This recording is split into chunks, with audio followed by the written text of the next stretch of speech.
Joe Patrick here at Dirty South Soccer with 3 things we learned from Frank de Boer's introductory press conference at the Atlanta United training ground. The first thing we learned is just how comfortable Frank de Boer feels at Atlanta United already.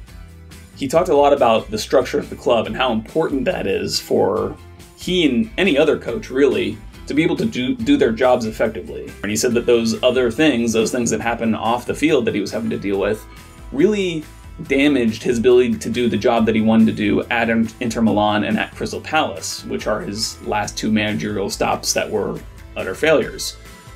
He said he spent more energy in the 8 months at Inter and Crystal Palace than he spent at 9 years at Ajax, where it's a similar environment to Atlanta, where it's a very structured club and the coaches only need to focus on the footballing side of things.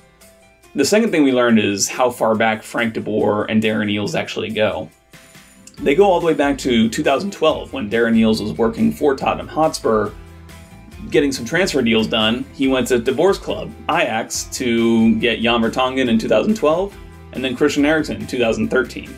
It was through doing those deals that Eales got to learn a little bit more about de Boer, got to learn a little bit more about Ajax, and what turned out to be he took some of those values that are at Ajax and tried to build Atlanta United with those same values.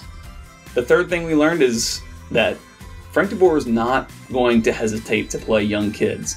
Something he did at Ajax all the time. We just talked about Jan Vertonghen and Christian Eriksen. There are a gazillion other examples of young players that he brought through there.